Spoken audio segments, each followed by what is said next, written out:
So I'd like to thank everybody for coming out. We have a very, very special event today with Dapper Dan. I can't even believe he's here. It's super exciting, and I was thinking about the introduction, and this is probably one of the most difficult introductions that I've ever had to do, because how do I explain Dapper Dan if you don't know who Dapper Dan is? That's like almost impossible. And I didn't know who Dapper Dan was really. I knew Dapper Dan, but I didn't know until I read the book. The book is amazing, Dapper Dan Made in Harlem. And so I thought to introduce him, there were a couple of things that were sent to me leading up to the event that were like right on point. So this one actually was sent, we put like a tweet out, and this came tweeted back from David Doswell. Is David Doswell here? Oh, all right, what's happening? Thanks for coming out. So he tweets, "Such a legend. When I was young, I thought his name was a term. I didn't know he was a person." And then the second one is from my business partner, Mark Andreessen. You guys know Mark? Yeah. Software Eats the World. He invented the browser, all that.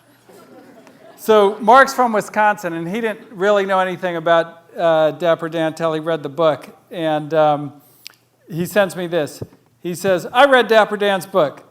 I got a couple of reactions. One, he is an actual entrepreneur and an innovator, parentheses, tech twice over, once screen printing onto leather, the other using a hospital badge machines to fabricate credit cards.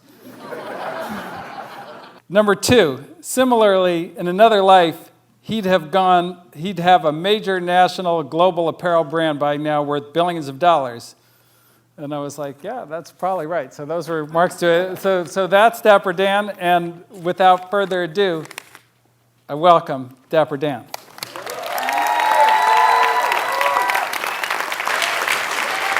Thank you.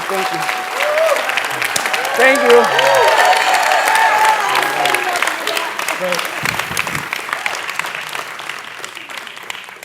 All right, well, let's get into it. So the book starts with Harlem in the 50s, and that was like a very different Harlem, the Harlem that you grew up in, than the Harlem that came after it, and for sure the Harlem of today. So what was that like? Well, the Harlem that I grew up in was a village. Now the Harlem you find today is like a little city. Yeah. The difference between a village and a little city is like, I'm the first generation of the Great Migration that came from the South. So when my family, my mom and my pop got to Harlem, they were still, and this sounds crazy, there were still horses and buggies in the street. Wow. So cars hadn't quite gotten there. Yeah, it wasn't many, but they were there. All the neighborhoods was comprised of, mostly in Harlem, even though it was sectional, you see like this neighborhood here, everybody be from a particular part of the South, and the next neighborhood a particular part. So people knew each other, so that's a different kind of community. I think the most warming thoughts that I have of Harlem then is like 11 o'clock Sunday morning. 11 o'clock Sunday morning, you see everybody leaving out their houses, everybody converges on the church. Oh, wow. And my family went to the church. We had a little storefront church we used to go to. The congregation was like 23 people, and 18 of us was in the same family. Right. And we called it Hallelujah Sunday, because even though we was poor, I think nothing made me feel as good as leaving church on Sunday. We was poor, so food wasn't plentiful back then. But we used to, after church you get them meals. Oh yeah, church. Yeah. And today that still goes on today. Like the big churches on Sundays, they serve meals. But yeah, a lot of that is what John. But you know what? The most significant thing about Harlem that you won't see today in Harlem was that I grew up with the diversity. Right. We were all together. And I think that cultural part, that like gumbo of culture, was what made Harlem the way it is. So then, your father came to Harlem when he was just 12 years old. My father, it's like, it's hard to imagine, because we tend to think that, slavery was a long time ago. But, it's been like maybe 153 years. And My father left home when he was 12 years old. My father was born in 1898. That's 33 years after the Emancipation Proclamation. My father's father was born a slave and later freed. So when my father came here, this is the Reconstruction era in 1910 when my father came to Harlem.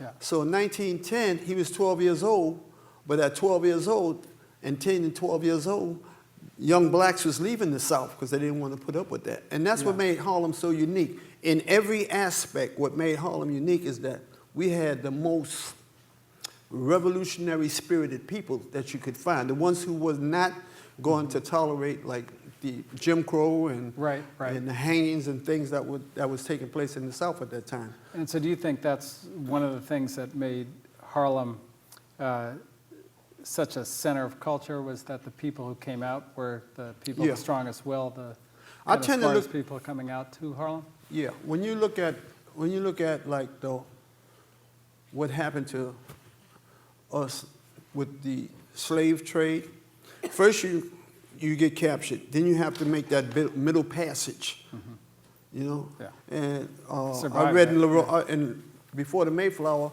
they talked about sharks used to pick up the slave ships on the coast of Africa and just follow them across the ocean. And you can read this in the before the Mayflower. And that's how many slaves were thrown off. So you had to survive that middle passage. Then your family had to survive 300 years of slavery, right? And then you had to tolerate the Jim Crowism. And so we had the most strongest blacks that were leaving the South to go north. So I'm a product of those powerful people. So when the people who were in Harlem was the ones that stayed and put up with it, that wouldn't go back, they were really the strongest of the strong. Yeah. So I learned from the people who were the best hustlers and people like my fathers who were the best workers. Because my father worked 15 years straight for the city, and he was never absent, and he was late once, and that was the Great Snowstorm of '47. Wow. Yeah, so my father had a good work ethic. Nobody was at work that day. And that's because he walked to work. Snow was deep. Wow. Wow. And you had you and your father had an incident that changed your life in Ripley's department store. Oh yeah, that was when you like were a kid. Growing up. Like even a neighbor down the street from me used to laugh at us a lot because they was just doing slightly better than us. And a lot of the times I had holes in my shoes, man. So we used to put paper in our shoes to keep our feet from touching the ground. Oh. Then we got more innovative. We stopped using linoleum because it lasts longer, right? Yeah. But one day, man, my feet was hurting so bad because the borders of the shoe could no longer hold the linoleum in, right? Yeah. So I think I was like about 8. And I come home and say, Mom, my feet is killing me. Mom, my feet is killing me, man. And before my mother could say anything, my brother was there. He said, don't worry, Mom. He said, come on. So I go with my brother, and we walk 4 blocks. And I never forget, we walked 4 blocks from 129th to 124, 4 or 5 blocks. You turn the corner, and it was a Goodwill there. So we went in the Goodwill. And my brother said, you see any shoes you like? I saw some nice mahogany split toes with the tassel. I said, I like them right there. He said, try them on. I said, they feel good. He said, okay, pick your shoes up. I picked my shoes up. He said, put them in the rack.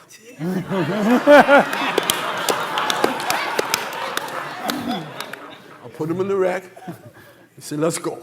That probably wasn't a fair trade there. Oh, boy. I will never forget that. Yeah. But, as years time, all our clothes was hand-me-down, right? Yeah. Or hand-me-down. But my brother, right older than me, he always got the first pick. So he had the best clothes from Goodwill's, right? Yeah. So I wanted to go to school, man. I wanted to be fly, I really wanted to be sharp, as I could stand up front of the school with the girls and everything in front of the candy store. But my brother wouldn't let me wear his clothes, right? So I had to sneak him out. And he got to the point where he would sit by the door where I had to go out. so I couldn't walk out with his clothes on. So what I did, I had my two best friends. Steal clothes. But my two best friends, Herman and That's his Thurman, fault. I told Herman and Thurman, wait outside the window. And I would take his clothes and I'd drop them outside the window. And I'd go in the hallway and change them, right? But then by the time I'm 13 now, right? My father's going to take me to get my first suit. I'll never forget that. No, 13 I was already hustling, about 11 years old. Yeah. So we was going to Ripley department store, and my father's going to buy me a suit on credit, right? And I said, wow. I saw a charcoal brown suit with pinstripes. I said, Daddy, you going to get me? He said, yeah, okay. He said, he going to pay it on credit. But I had just learned mathematical equations to tell, interest time rate and see how much he was going to pay. And then when I read the contract, I said, Daddy, don't buy it. This is going to cost, they're going to charge you 2.5 times what the suit worth, So we coming down the steps from the store, and this is the moment that changed my life. And we coming down the steps from the store, and my father stopped me, and he looked in my eyes, and I saw the tears well up in my father's eyes, and he said, boy, don't you know you could read? You could read, boy. Yeah. You could read, but I'm seeing how emotionally you get, and I'm seeing the tears well up in his eyes. But what happened was my father only went to the 3rd grade, and he had to teach himself how to read. Because you got to know, during times of slavery and back then, it was against the law to teach the slaves how to read. You know? And my father only got to go to the 3rd grade, so he had to teach himself how to read. Yeah. And from that point on, I learned something. I say, man, no matter what happened or what kind of fix I get in, I'm going to read my way out of it. Yeah, yeah, and that ended up being the key to almost everything you did after that. So how did you get into hustling? Life is about the tools that you get based on how you come up, Yeah. It was 7 of us, me and 6 siblings, and my mom and dad, and 3 had 3 bedrooms, So my father, in all the relationships, like we have people that's auntie so and so, but it's just that it wasn't a blood relationship, but the communal relationship that you take on those titles, right? But the ones that were in my neighborhood, they were all hustlers. My father's the only one wasn't a hustler, right? But my father used to have poker games, what we call rent parties. A rent party is a circle of people.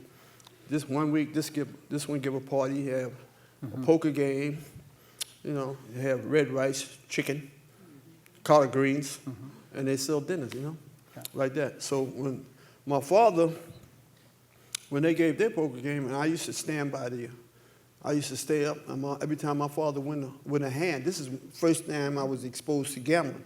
Every time my father won a hand, he'd take all the change and put it in my pocket, and I would just stand there till I couldn't stand up no more, and take it away. So the first exposure I got to anything was like gambling, and I became real proficient like that. But I had an uncle, Eddie Henry.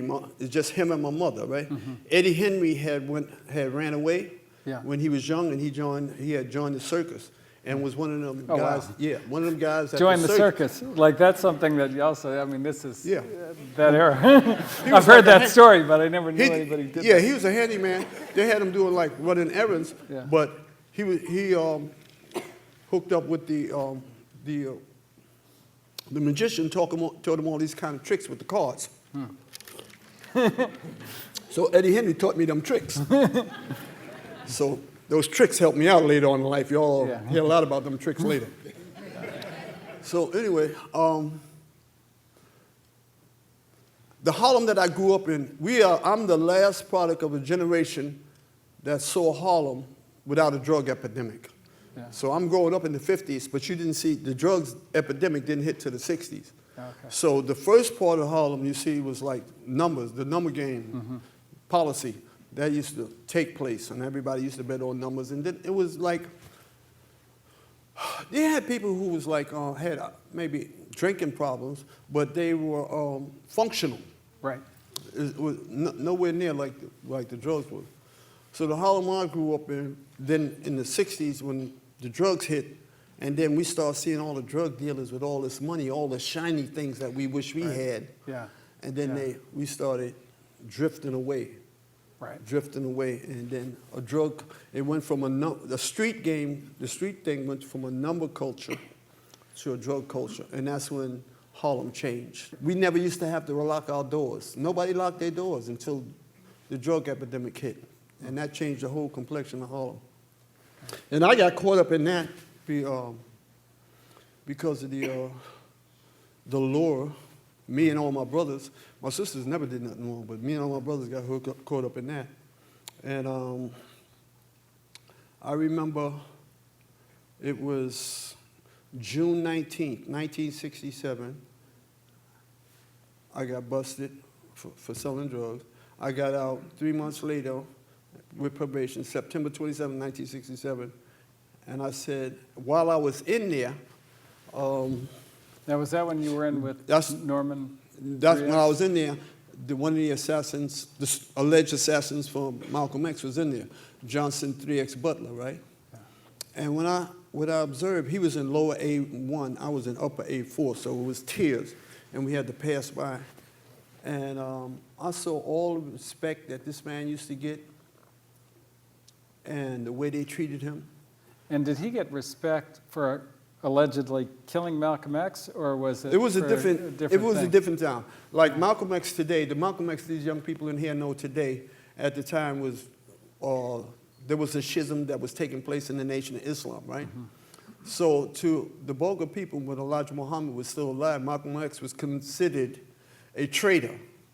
Martin Luther King was considered an Uncle Tom. So history has showed that that wasn't true. It's just that these men chose a path that was the right path to choose. Right. So, when they were like idolized then because people didn't really know what happened. All they know that Malcolm turned on Elijah Muhammad, and there's a big scene for that. Later on, Elijah Muhammad's son, Wallace D. Muhammad, he straightened it all out. He told everybody the truth about what took place. Him and Dr. Henry Clark. So, but anyway, the story is like, when I saw that respect he got, I said, I might go to jail again, but I will never go to jail for doing anything like that to my people. Yeah. And that's what changed my life. Right. So that was 1967. When I got out, I went back to school. I was 23 then. Huh? Mm-hmm. I went back to school, high school. That was like murder.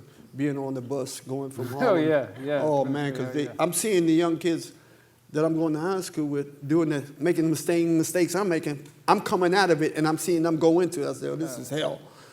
Oh, man, it was hell. So and I started writing for a newspaper, 40 Acres and a Mule, a student newspaper. And then I got real revolutionary, and I said, you know what? I had, from writing for 40 Acres and a Mule, I was offered a scholarship over the summer of '68 as an intern at Columbia University. Either I take that or I can go to Africa and study in Africa with 40 Acres and a Mule. Scholarship to Columbia, go to Africa with 40 Acres but I want to go to Africa. Dr. Henry Clark.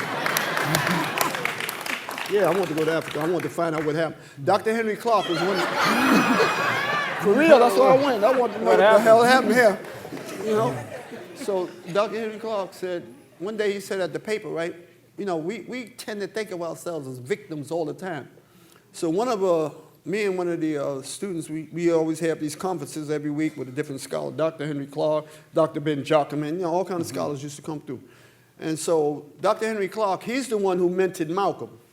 So he's at the paper one day, and one of the students like myself on the editorial board asked Dr. Henry Clark, he said, if we are the first people on the planet and we're the chosen people, why are we going through what we're going through today? And Dr. Henry Clark says, that's because of a transgression we made before Europeans came into our life. And I said, so he never elaborated on that. So when I was going to Africa, I went looking for what he was talking about. But that freed, you know what? That freed me up from, that took a little bit of the anger away. you know, and it gave me like a focus. Saying, I'm gonna find out what's wrong, because whatever it is that's wrong might be what's wrong with me. Right. And when I say me, us. So I had to figure out a way to get to that. So when I went to Africa, I traveled it was fortunate for me. I'm in Harlem, Martin Luther King is alive, Malcolm X is alive, all that energy. I go to Africa, I'm in Ghana, what's the name, has just got disposed, Kwame Nkrumah with the Pan-Africanism movement. Right. Then I get to Tanzania, Nyerere is governor, is the president. And I get to Kenya, Jomo Kenyatta is the governor. Right. So I got all this energy, and we're studying African history. I stayed in Tanzania, I stayed at Kurasini International School, where they were training South Africans to fight in South Africa. So we were like a really radical group. And even the Urban League had gathered money, had gotten Pan American Airlines to donate the airfare for the 7 countries we was going to visit in Africa to us. And when we got to the airport, they didn't, the State Department, I mean, the United States government, didn't know how radical we were. So when we got to the airport, the State Department put pressure on Pan American Airlines, and they canceled our reservations. Oh, wow. They withdrew the reservation, but then a black philanthropist put up the money at the last minute so that we can go on this trip to Africa. Do you know who that philanthropist was? No, we never found out who he was. I guess he didn't want the State Department to know. So when we get to the first leg of the trip in Ghana, Accra, Ghana, our passports disappeared, right? And the passports turned up at the State Department, at the United States Embassy. So we go there to pick it up. So it was a bunch of stuff. We didn't find out till later on that it was a CIA agent following us around. Because this was the time, 1968. Well, I mean, young black radicals wasn't going to Africa. Yeah. Not without a CIA plus, escort. If you go to the library and you read 40 Acres and a Mule, and you can see it at the Schoenberg Library on microfilm, and you see the things that we were talking about. To give you an example, I wrote an article in 1968 when they was building the state building in Harlem. In 1968, I did a study on that state building and found out what this plan was about. Constance Baker Motley had mentioned that plan earlier, but the state building was the first building they was going to put in Harlem to start gentrification taking place.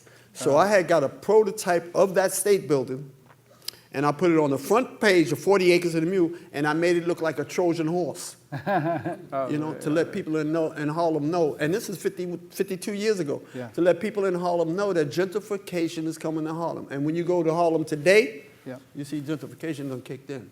So that's how radical we were and how advanced we was. And we were all young, all from being 18 to 23, but we had so much energy. We had all these revolutionary and these Dr. Ben Jacquemin, and all these scholars coming in and talking to us. Now, when you were in Africa, for the fight in Zaire, which was later. Oh yeah, that was really interesting. Let me tell you something. The first time I went to Africa in 1968, then I went back again on my own because I went with a group. And when we went with that group, wasn't no hotel things. We stayed with families. We did live-ins, everything like that there, Yeah, so 1973, I went back, and because they had Muhammad Ali and George Foreman, the Rumble in the Jungle. So now I had reverted. My hustling skills kicked in. Wasn't selling drugs, but I was a professional gambler then. So I had this money. I said, man, I'm going back to Africa. So I go back to Africa for the fight. George Foreman gets busted in the head. You know what I mean? So he had the training. Yeah, That's not when Ali busted him in the head. Yeah, Muhammad Ali. While he was training. So I said, man, I got to stay here a month and a half, wait for him to get well. So I said, you know what? I might just travel around again. So I stayed in Zaire for a while. Then I went to back to Lagos, Nigeria.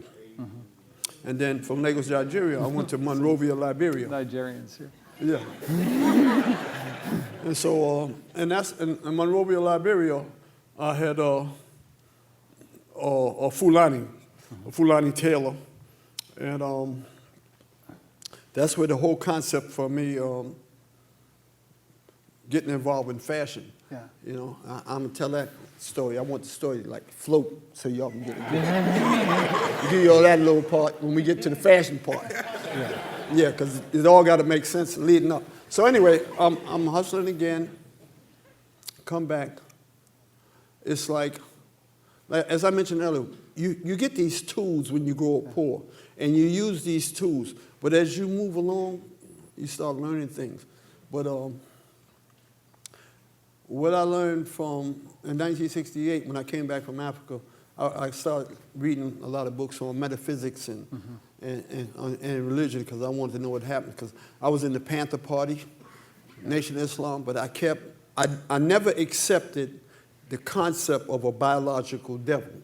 So it wasn't suitable for me in the Nation of Islam. I couldn't accept that part. Right. The Panther Party, when I was in the Panther Party had got really radical.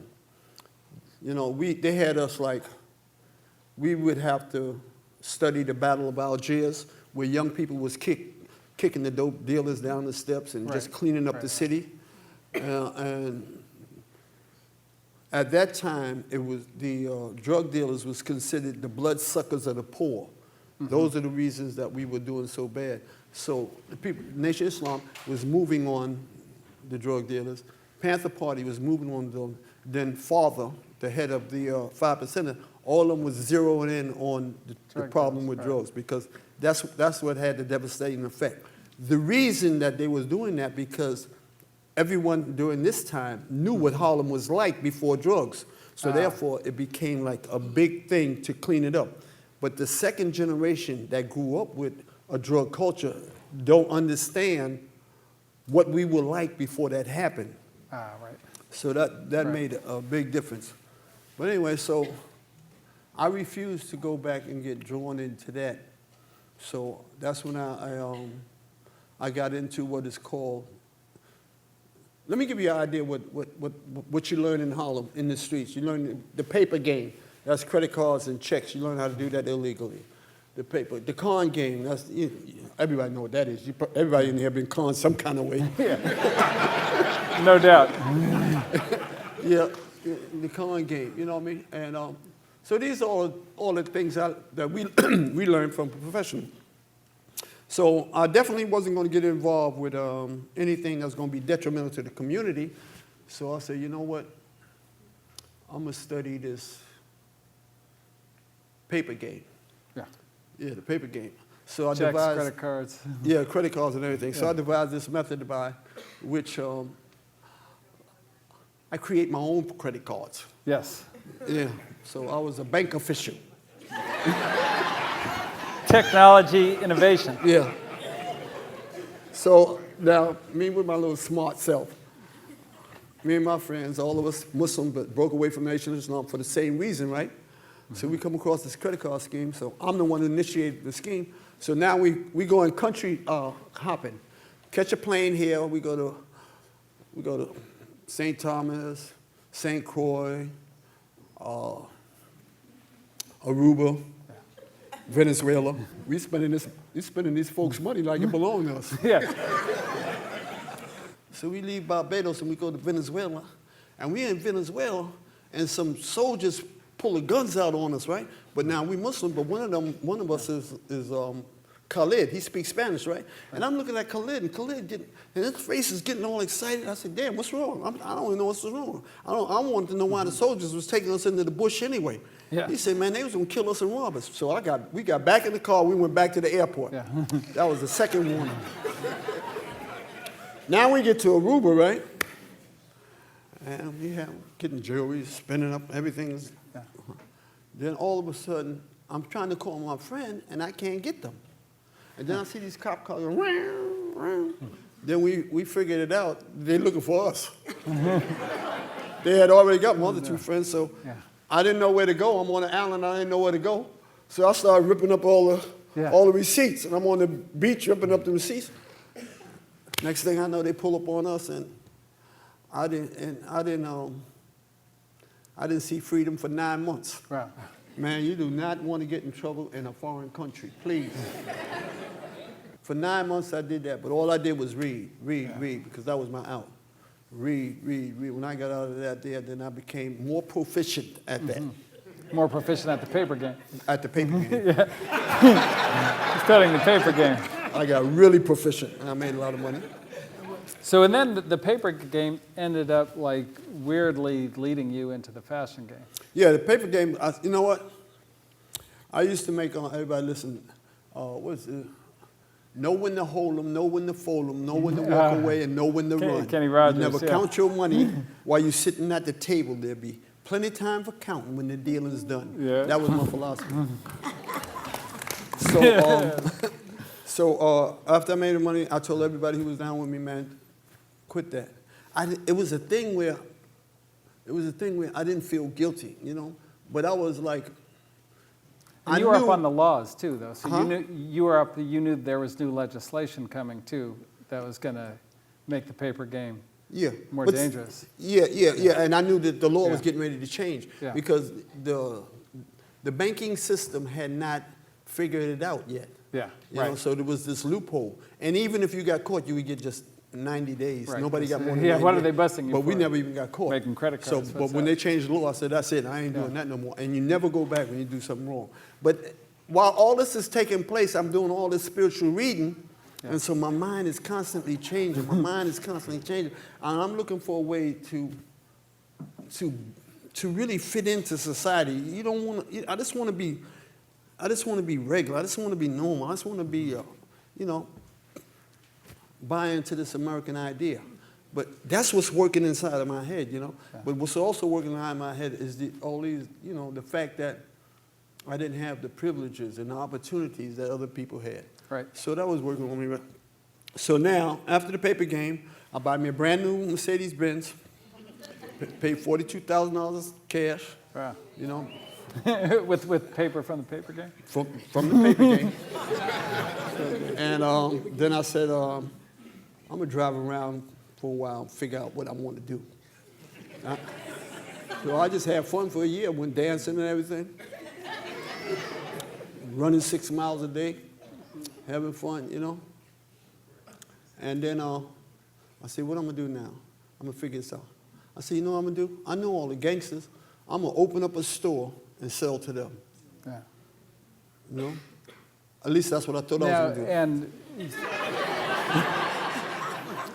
And with the gangsters, you knew they had money and like clothes in a way. You knew about that market where nobody else did. Yeah, I knew every gangster in Harlem. I knew them because I used to break them. Yeah. And they know me for being. They used to call me Gambling Danny. Yeah. Yeah, because I studied everything. I learned from the best gamblers that was in Harlem, and then I read all the books on gambling so that I can have even a better perspective. And I read John Scotty. John Scotty was the world authority on gambling. Mm-hmm. I read all his books. Yeah. And when it came to hustling, I read the foremost book in hustling. It was Hustling and Con Men. If y'all want to get a really inside look, he studies the hustle game like master people can study the computer science game. Listen here. If you want to get an inside look of what my mindset was and what my skills was, watch the movie with Robert Redford and Paul Newman, The Sting. The Sting, yeah. Watch the movie The Sting. And if you could pick up on the move that they made in The Sting, then you know what I was. Then you're a gifted hustler. Because listen to this. In The Sting, the movie got 10 Academy Awards. In The Sting, right, it gives you an idea of what the hustlers who came out of the South was like. So in The Sting, right, this is an older black guy, right? Yeah. And so it involves gambling and it involves the con game. It's the epitome of everything you want to know about the inner workings of the streets and how other things other than drugs, how you can make money. The Sting with Robert Redford and Paul Newman, right? So the black guy, he dies. He can never make the big Sting. Yeah. You know? Yeah. It was always his goal to make the big Sting. Yeah. So when Robert Redford and Paul Newman come and say, man, y'all white, y'all can make the big Sting, you know? And one of the guys he conned had killed him. So Robert Redford is going to avenge that. And then the whole plot emerges from them. But the sting comes right out of the book, Hustlers and Conmen, so you can get a really good view of that if you want to know what Dapper Dan, that portion of Dapper Dan's life was like. Now, you ready to talk about fashion? Yeah, let's move into the...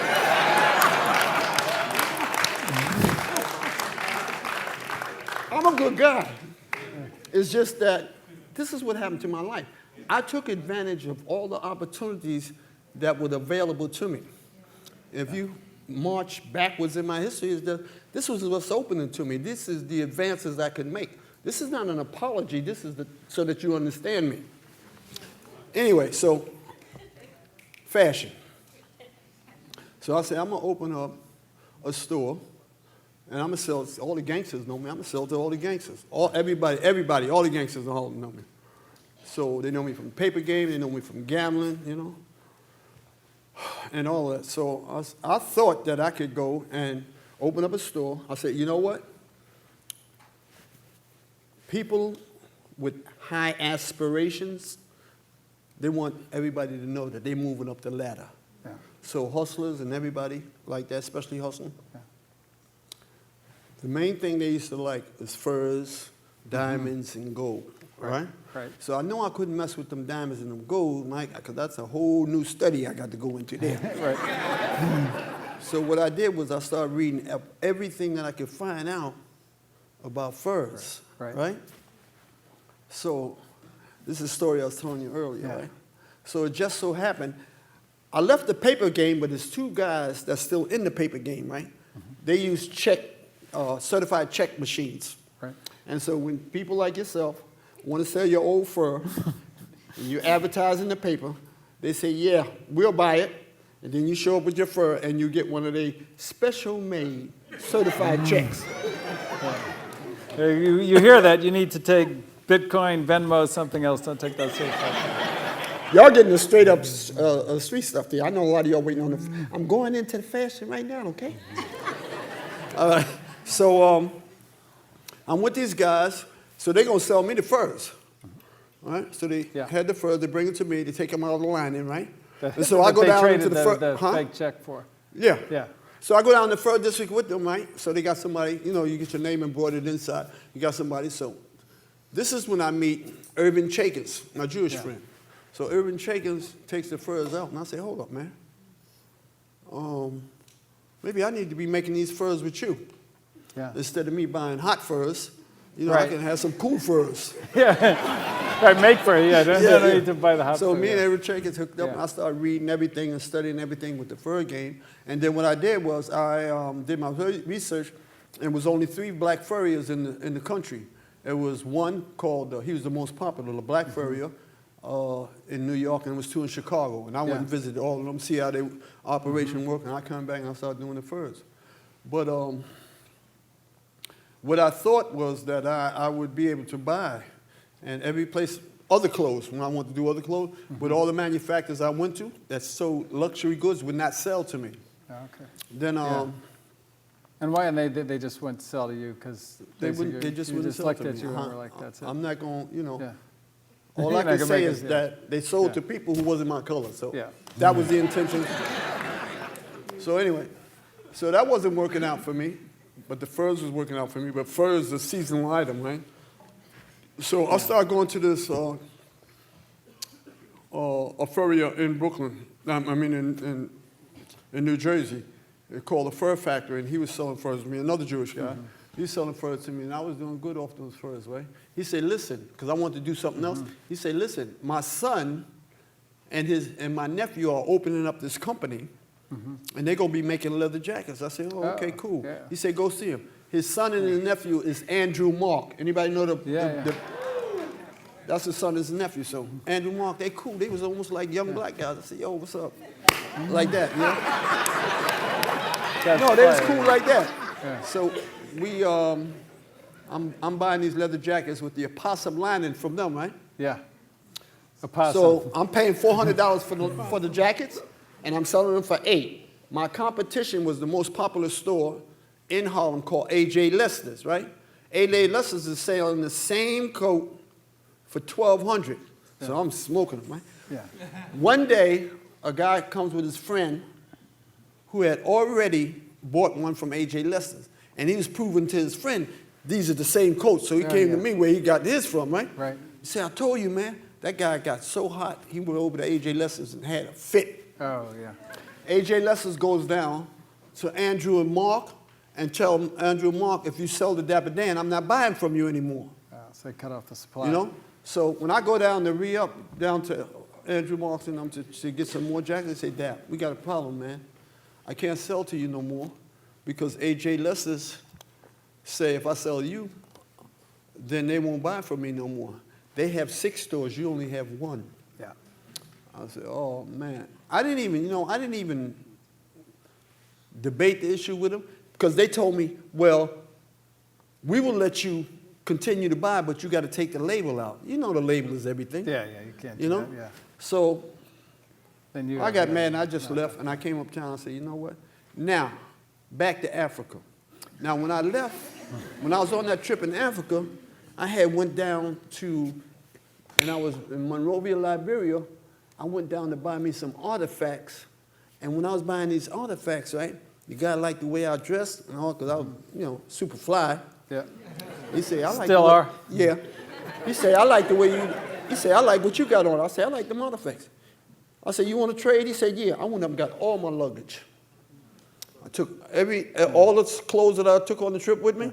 I came back down to the marketplace and I exchanged all my clothes for artifacts and for him to make me clothes, with African style material, but Harlem style cuts. Yeah. And that's how I came back. And that always stayed with me. So when Andrew Mark and them did that, I said, you know what, man, hold up. I'm gonna figure out how to do this myself. So I'm downtown and some Senegalese Africans selling from Senegal, Wolofs, and they're selling their stuff on the street. But I gave them my card. I said, you know anybody so tell them come see me. Yeah. Right? And so first I got 1, then I got 2, then I got 4, then 8. Right? I was up to 23 tailors. All right? from Senegal. Yeah, all from Senegal. Wow. I'll never do that again.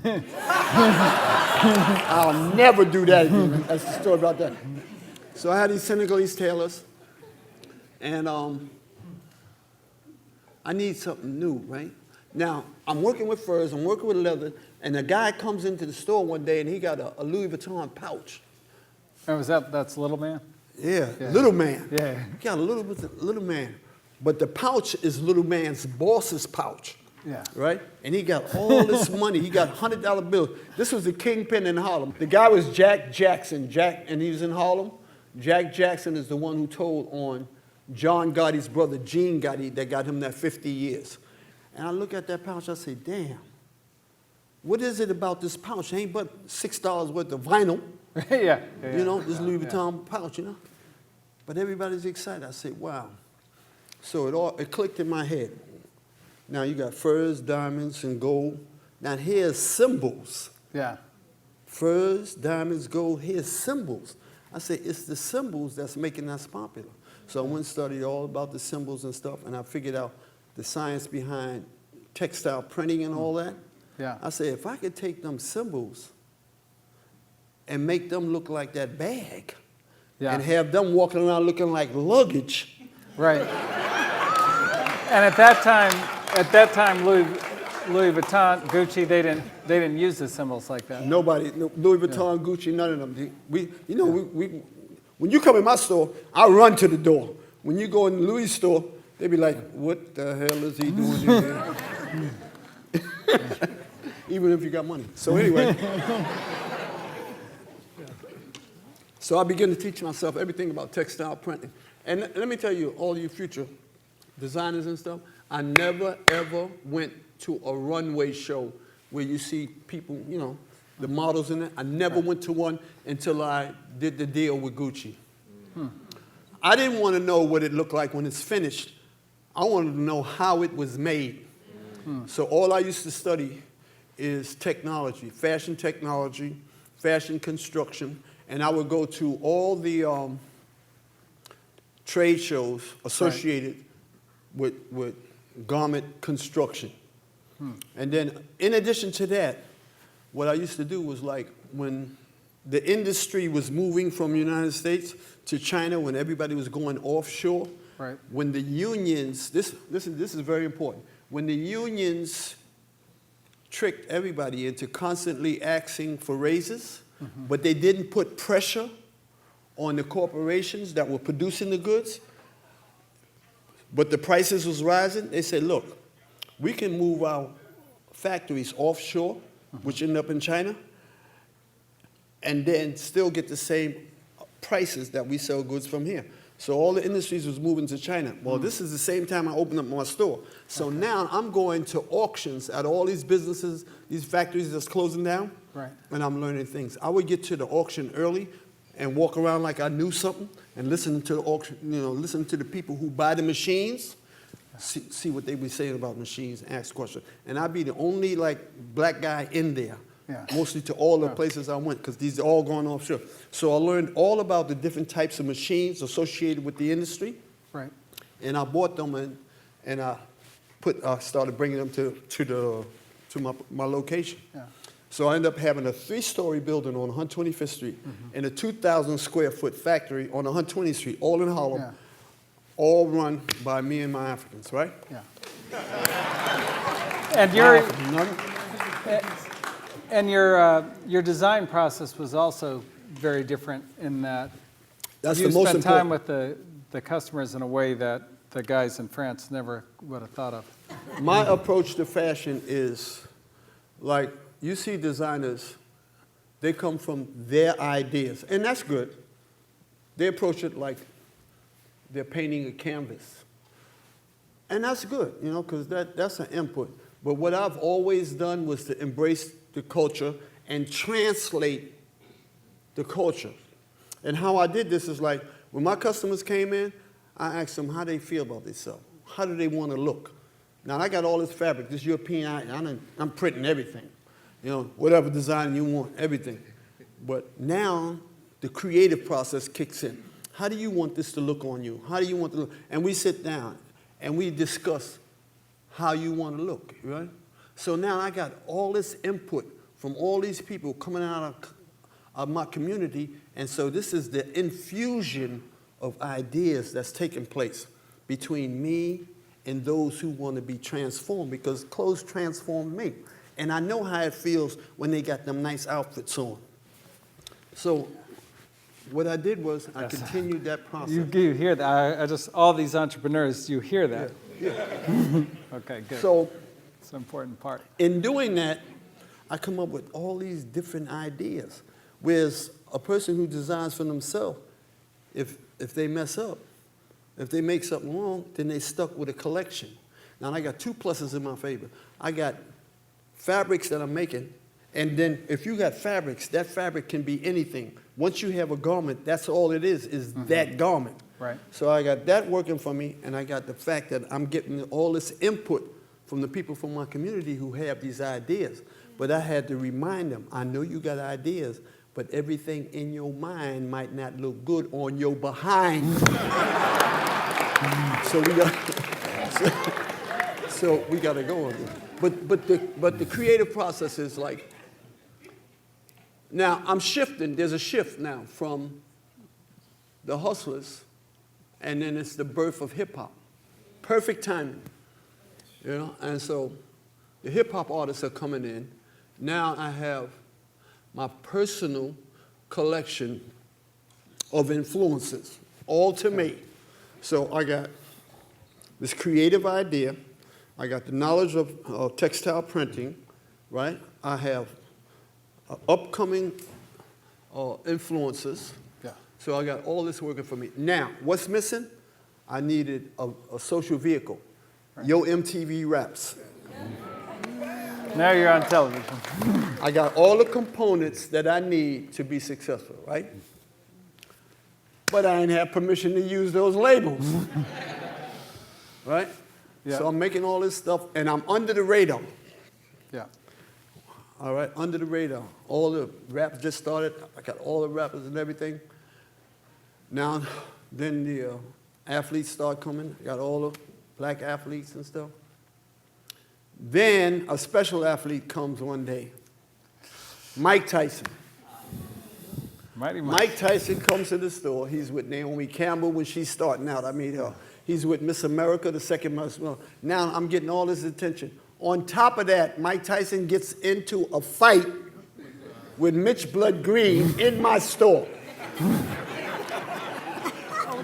I'm supposed to be under the radar. He gets in a fight and Mitch Blood Green on the store. Next thing, Monday morning, it comes out Monday Night Football.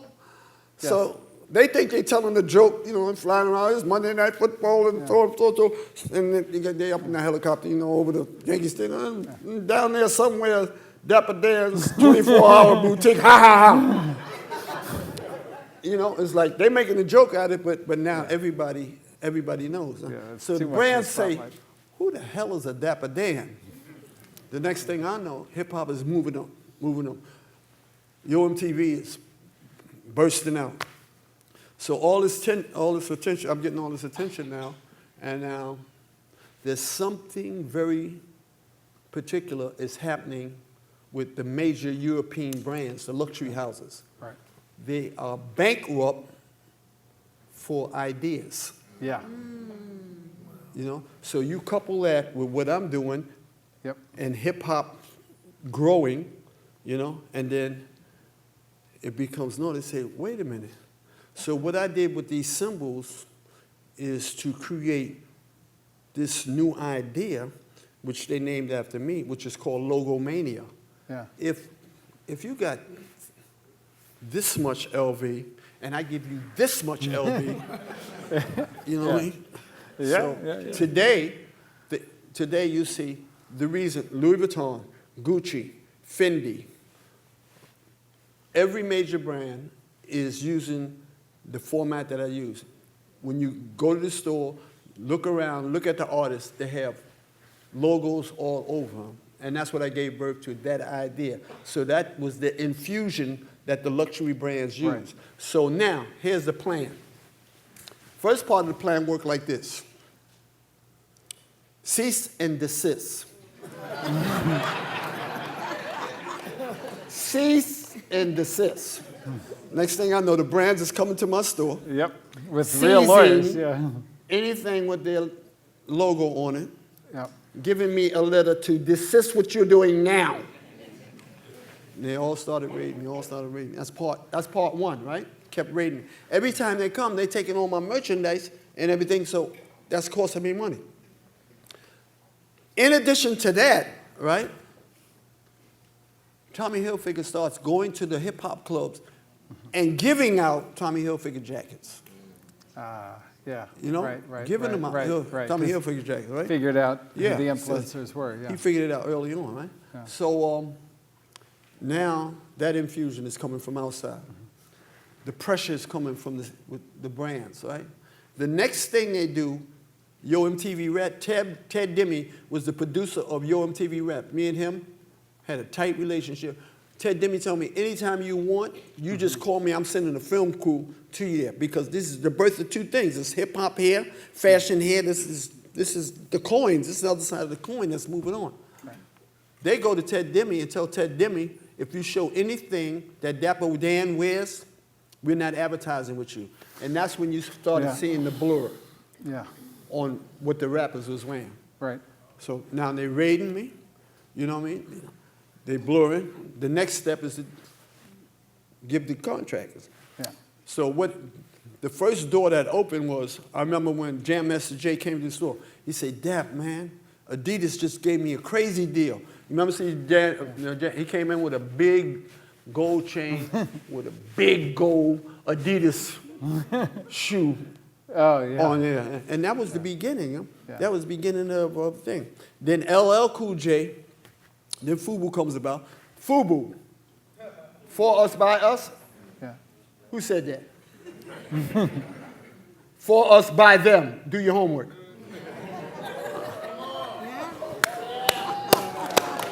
Do your homework. So FUBU comes in.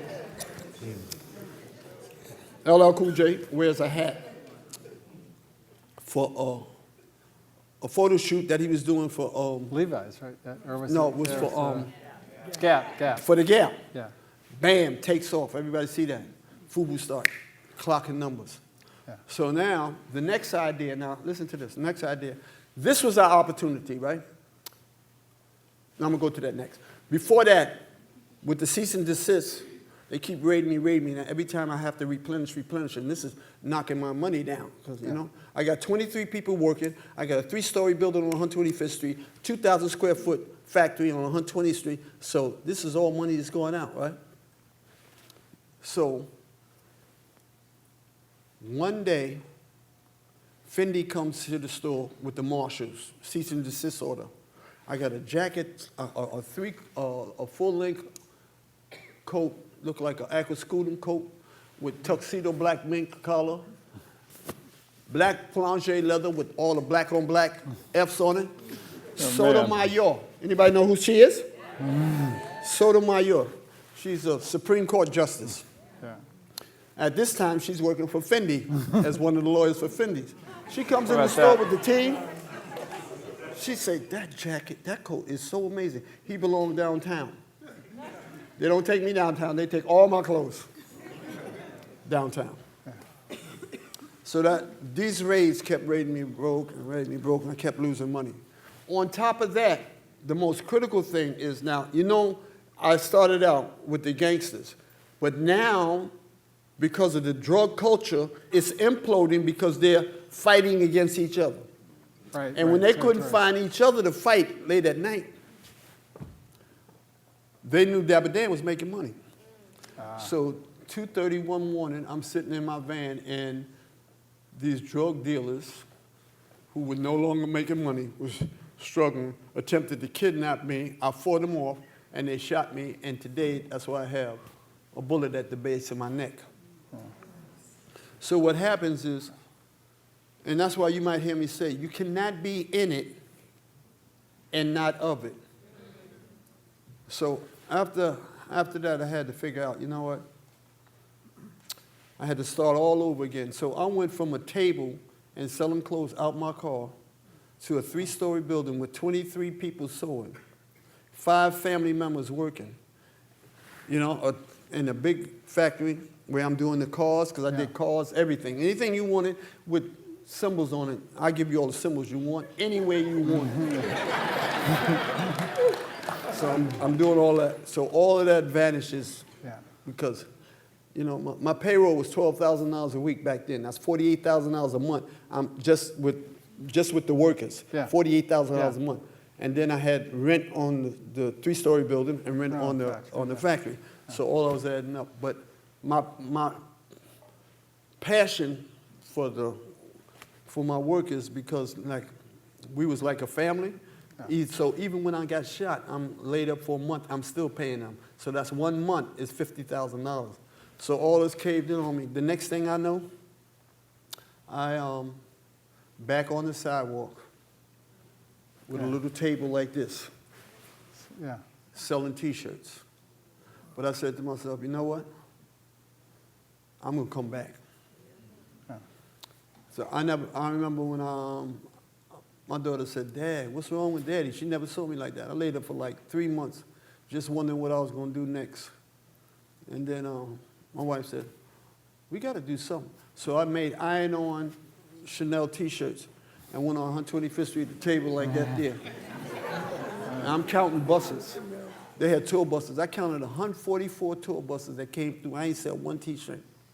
But I said, you know what? I'm gonna figure this out again. At the time, Guess came out, right? Yeah. Guess, I said, oh, okay, Guess. Guess what? Big,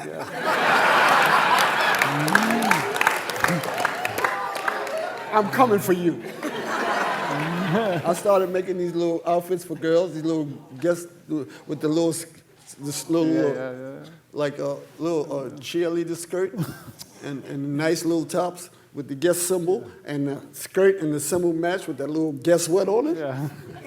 And I started selling like 30 or 40 of them a day, straight for 6 months, right? Next thing I knew, I had another 100,000. You know, I'm calling Africa. Need some more tellers. Yeah, I'm calling Africa, right? So now I got enough money, and I'm building me up another little team, Yeah. So I still can't go off the radar. Right. So my nephew there, I get my little nephew there, me and him hit the road. All right. All right. So because I knew all the gangsters, I would drive from New York City to Chicago, hitting all the black cities. Ah, Let me tell you a trick. I can tell you about this one. I had a friend who worked for FUBU, so I knew what their distribution was. So I went to every place they was at, going west, and I come back and did the same thing going south. And so that's how I struggled. Yeah. Next thing I know, I had all this money again. Yes. And then I was stable. And in addition to that, something new took place with the rappers. Now the rappers got money. They forgot all about me, though. Right. No, I can't say that. Jay-Z didn't forget, you know, because he came of age. And a lot of them, they kept going back. But the way they came back was now they're making so much money. I'm underground. They're making so much money. And what they would do is send, this gave birth to what you call the stylists today. All the artists are working with stylists now.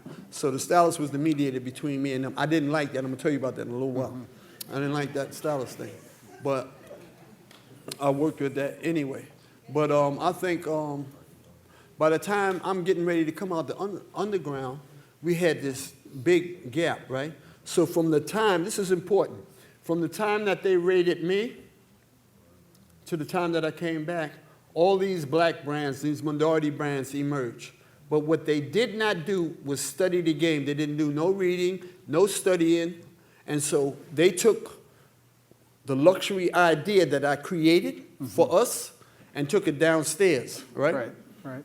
One thing you never see me do, I never made no gang paraphernalia. Yeah. I never did anything associated with that. I tried to keep it on a luxury level. So they made it so that anybody can have it, anybody can do it, and then it went down, and they all failed. So between the time that I went underground and all these brands emerged, they all collapsed. But this time is giving all the brands, besides Tommy Hilfiger, because he's the first to peep it, Yeah. all the other brands start kicking in. Even Ralph Lauren, because that's why Ralph Lauren opened up Ralph Lauren Sport and got that black model, Tyson. Yeah. All that was to the lure to bring us in. So now we lose all of that time while these minority brands is emerging, but they don't understand how this is supposed to be marketed, and all of those crash. That give the luxury brands, that gave the luxury brands time out to step in and do exactly what I was doing. Take your but designs. charging way more. Yes. And so that's where we are today. But they made a mistake. They made a big mistake. They made a boo-boo. Yeah. My partners and the best guys out there today, Gucci created this jacket that I created in the 80s for Diane Dixon. So they just stole the whole thing. The difference now, as opposed to when I first started, is that now I have a voice. And I didn't know I had a voice. But that voice was Black Twitter. Yeah.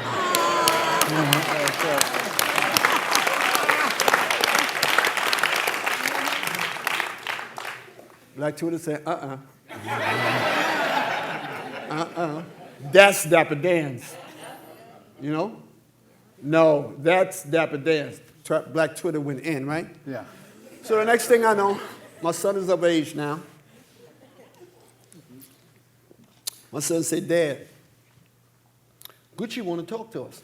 First we got all these entertainers and all these bigwigs calling us saying, man, yo, Dad, man, Gucci's trying to get to you through us. Right. My son said, Dad, Gucci want to talk to you. No, John, I don't trust him. I done been raided like crazy. What am I going to talk now for? I said, they want to raid me again? They ain't going to find me. Don't give him my number. Don't you say nothing. He said, no, Dad, they want to really talk. I said, oh, yeah? I said, oh, you sure, son? He said, yeah, man. I said, tell them come to Harlem. I'll give them. They came to Harlem. I said, damn, they serious. They came to Harlem. We ironed out this deal. They said, we know.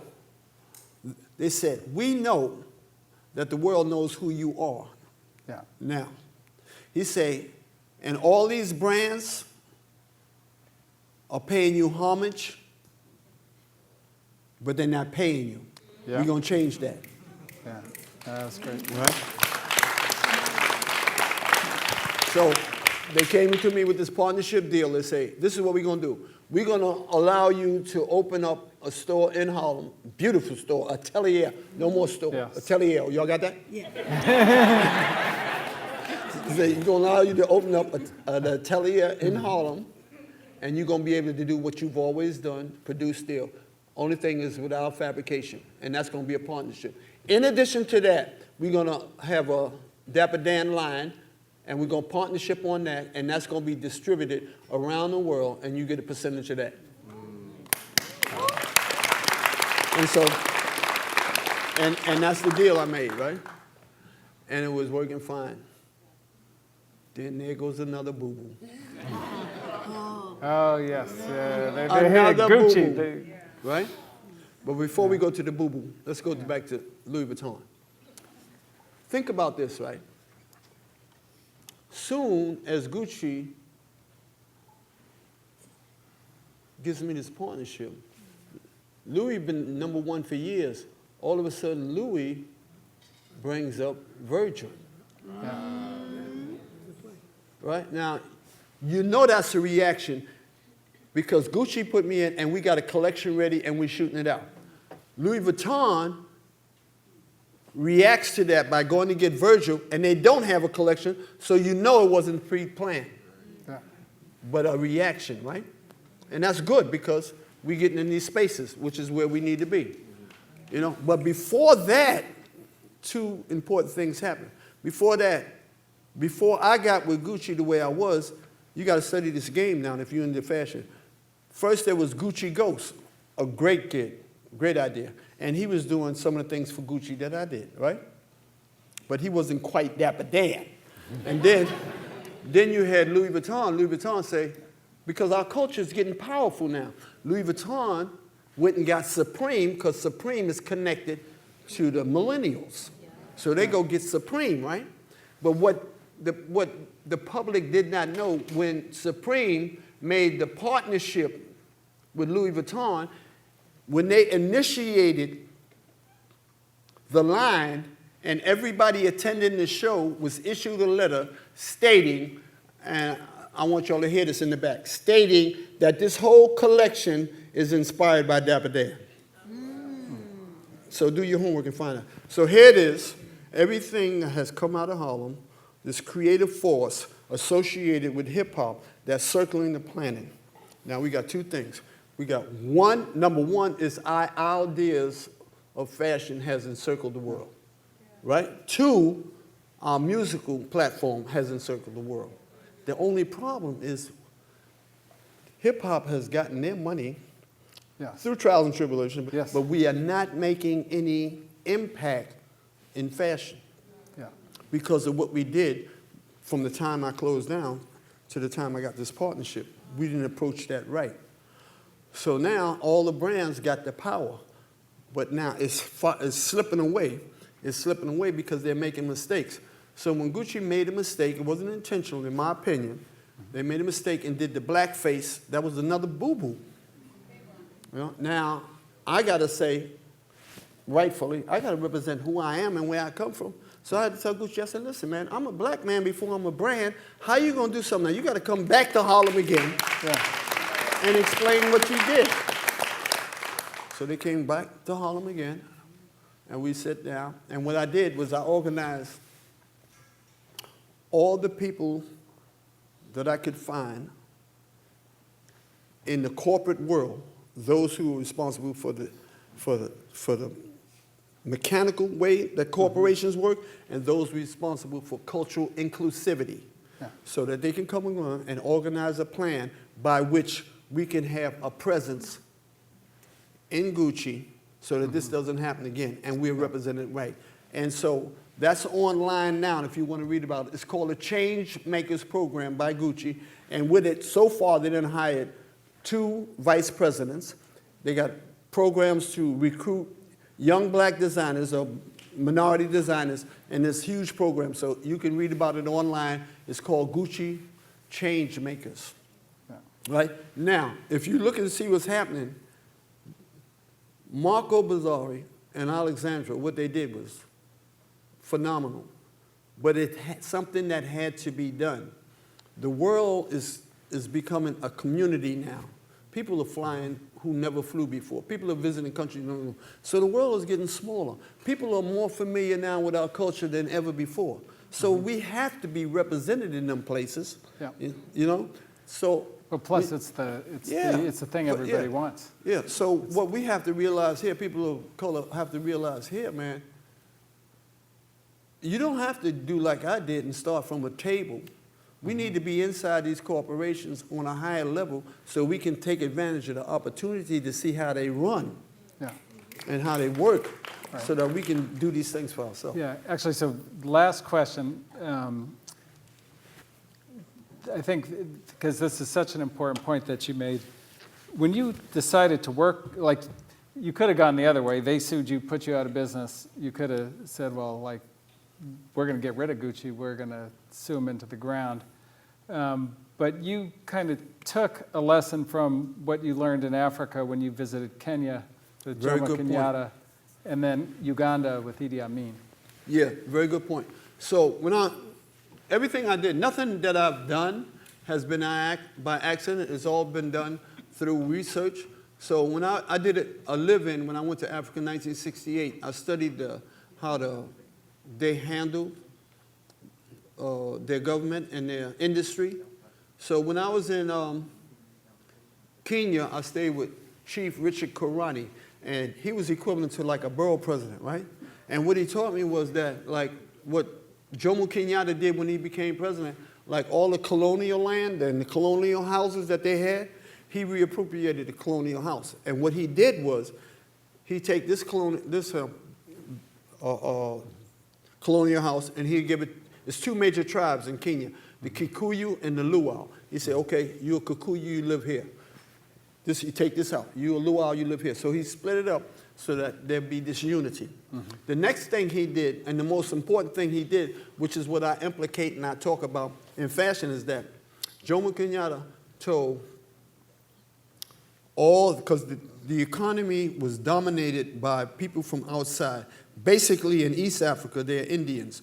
So Jomo Kenyatta told the Indians that are in Kenya, he said, all y'all have to have an indigenous partner in your business or you cannot do business here. Yeah. Right? So that set the framework for Africans, indigenous Africans, to learn how to run these businesses. Right. And Nyeri did something similar to that. But Idi Amin in Uganda did something that was devastated the economy.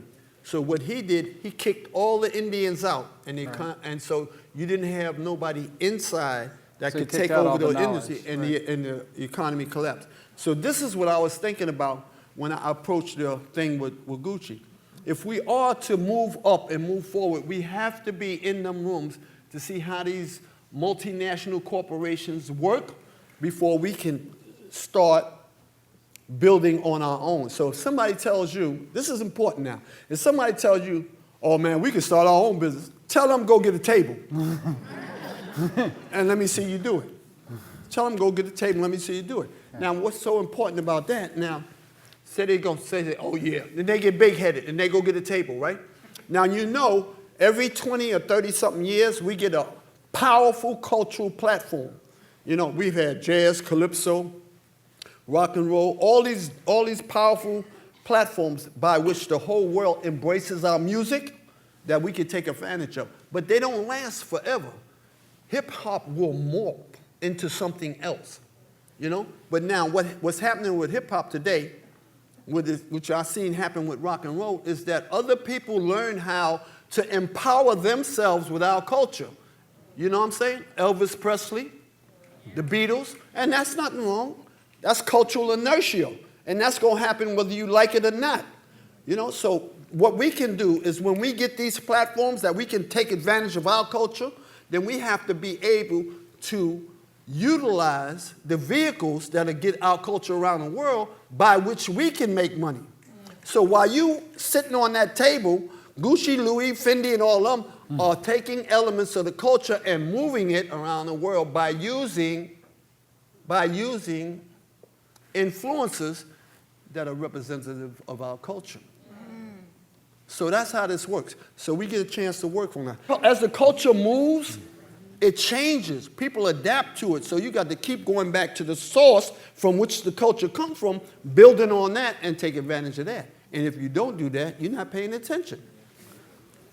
On that note,